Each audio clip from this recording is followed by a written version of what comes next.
হয়েছিল বাড়ানোর, কিন্তু আমি সেই প্রস্তাবটা গ্রহণ করি নাই। ট্রেড লাইসেন্স ব্যবস্থা প্রতিষ্ঠানকে লাইসেন্স আমরা চেষ্টা করছি সমস্ত ব্যবসায়ীদেরকে ট্রেড লাইসেন্সের আওতায় নিয়ে আসার জন্য। মেয়াদ উত্তীর্ণ লাইসেন্স নবায়ন, বকেয়া পৌরকর আদায়ের জোরদার এবং সরকার প্রতিষ্ঠানের বকেয়া কর আদায়ের সমন্বিত উদ্যোগ অব্যাহত থাকবে। পাশাপাশি রাজস্ব বিভাগের কার্যক্রম পর্যায়ক্রমে অটোমেশনের আওতায় এনে রাজস্ব ব্যবস্থাপনাকে আরও স্বচ্ছ, গতিশীল, প্রযুক্তি নির্ভর করা হবে।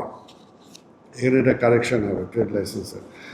2026-27 অর্থ বছরে মোবাইল টাওয়ার কর বাবদ রাজস্ব আয়ের লক্ষ্যমাত্রা নির্ধারণ করা হয়েছে 1200 কোটি টাকা, যা 25-26 অর্থ বছরে ছিল 10 কোটি টাকা। 12 কোটিতে 10, এই তো তাই তো বললাম।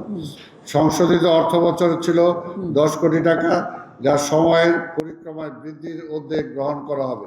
2011 সালে ঢাকা সিটি কর্পোরেশন বিভক্ত হওয়ার পর ঢাকা দক্ষিণ সিটি কর্পোরেশনের রাজস্ব আহরণের পরিধি সংকুচিত হলেও নাগরিক সেবার পরিধি ও ব্যয় ধারাবাহিকভাবে বৃদ্ধি পেয়েছে।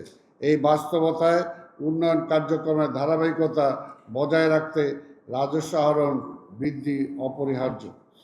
2026-27 অর্থ বছরে নগর শুল্কের পরিবর্তে সরকারি আইন বাবদ রাজস্ব অনুদান বাবদ রাজস্ব আয়ের লক্ষ্যমাত্রা নির্ধারণ করা হয়েছে 5 কোটি, যা 2025-26 অর্থ বছরে ছিল 6.550 কোটি টাকা। সংশোধিত অর্থ বছরে ছিল 2.50 কোটি টাকা। ঢাকা মহানগরীতে প্রতিনিয়ত যানবাহনের সংখ্যা বৃদ্ধি পাচ্ছে। এর ফলে নগর সড়ক, সেতু, ট্রাফিক ব্যবস্থাপনা, পরিচ্ছন্নতা, পরিবেশ সংরক্ষণ, অন্যান্য নগর অবকাঠামোর উপর ক্রমবর্ধমান চাপ সৃষ্টি হচ্ছে।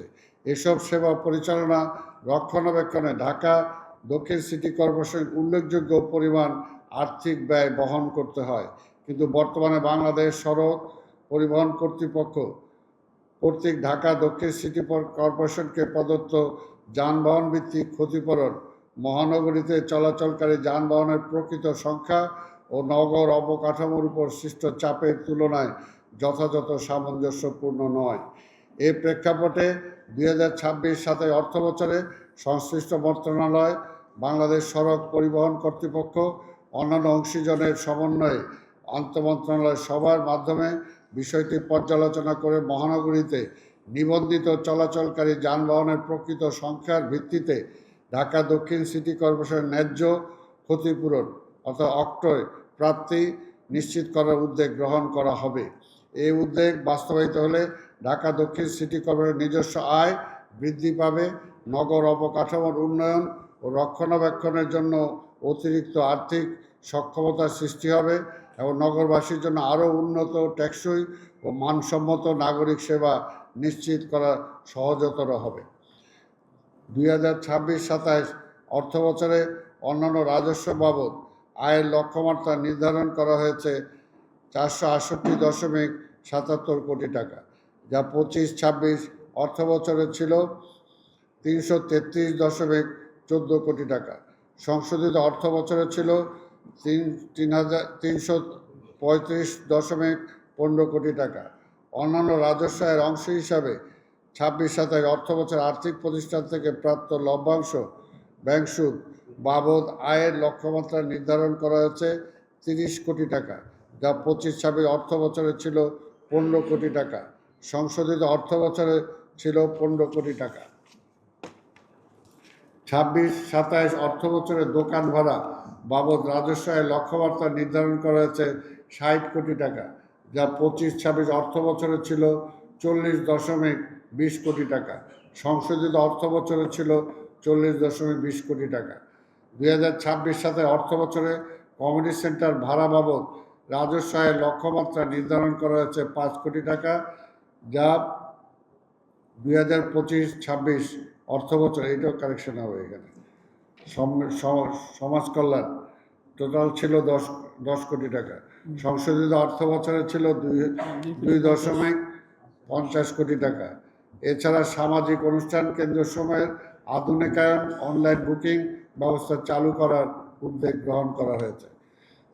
2026-27 অর্থ বছরে কবরস্থান শ্মশানঘাট বাবদ রাজস্ব আয় লক্ষ্যমাত্রা নির্ধারণ করা হয়েছে 2.5 কোটি টাকা, যা 25-26 অর্থ বছরে ছিল 4 কোটি টাকা। সংশোধিত অর্থ বছরে ছিল 3.30 কোটি টাকা। নাগরিকদের চরম দুঃখের সময়ে পাশে দাঁড়াতে ঢাকা দক্ষিণ সিটি কর্পোরেশনের নিয়ন্ত্রণাধীন কবরস্থান ও শ্মশানঘাট সমূহের লাশ দাহের ফ্রি আগে 1000 টাকা ছিল, সেটা আমি আসার পরে কমিয়ে 500 টাকা করা হয়েছে। সেটা আমাদের কবরস্থানে এবং সেম ওয়েতে শ্মশানঘাটে। সেটার জন্যই এখানে বাজেটটা কমে, আর আয়টা আমাদের কমে গেছে। সেবা কবরস্থান প্রতিটি কবরের নম্বর ও চিহ্নিতকরণের মাধ্যমে ডিজিটাল ডাটাবেস তৈরির উদ্যোগ বর্তমান চূড়ান্ত পর্যায়ে রয়েছে। সেবাটি আরও সুশৃঙ্খল ও প্রাতিষ্ঠানিক রূপ দিতে কবরস্থান শ্মশানঘাট পরিচালনা প্রবিধানমালা প্রণয়ন করা হয়েছে, যা বর্তমানে স্থানীয় সরকার বিভাগে অনুমোদন অপেক্ষায় রয়েছে। 2026-27 অর্থ বছরে সড়ক খনন ফি বাবদ রাজস্ব আয়ের লক্ষ্যমাত্রা নির্ধারণ করা হয়েছে 200 কোটি টাকা, যা 25-26 অর্থ বছর ছিল 63 কোটি টাকা। সংশোধিত অর্থ বছর ছিল 70 কোটি টাকা। ঢাকা ওয়াসা কর্তৃক বাস্তবায়িত ঢাকা স্যানিটেশন ইমপ্রুভমেন্ট প্রকল্পের সাথে সড়ক খনন বিষয়াদি নিয়ে ঢাকা দক্ষিণ সিটি কর্পোরেশনের MOU সম্পন্ন হয়েছে। এই চুক্তির আওতায় প্রায় 415 কিলোমিটার সড়ক খনন করা প্রয়োজন হবে।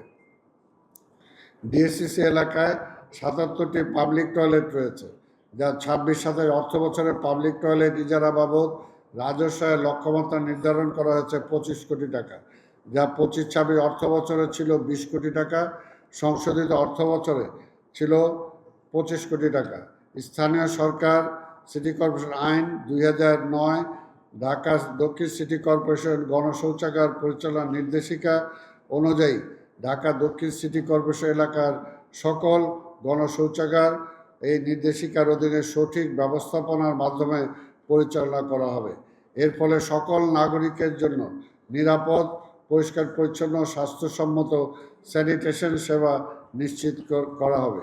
গণশৌচাগার পরিষেবার পরিকল্পনা, উন্নয়ন ও বাস্তবায়ন বিষয়ে জনসচেতনতা তৈরি সম্ভব হবে। 2026-27 অর্থ বছরে বাস ট্রাক টার্মিনাল ইজারা বাবদ রাজস্ব আয়ের লক্ষ্যমাত্রা নির্ধারণ করা হয়েছে 15 কোটি টাকা, যা 25-26 অর্থ বছরেও 15 কোটি টাকা ছিল। সংসদীয় অর্থ বছরে ছিল 12 কোটি টাকা। এছাড়া বিবাহ নিবন্ধন ফিস, সায়দাবাদ হাজারীবাগ অত্যাধুনিক পশু জবাইখানা, পশু জবাই ফি বাবদ রাজস্ব আদায়ের উদ্যোগ গ্রহণ করা হয়েছে।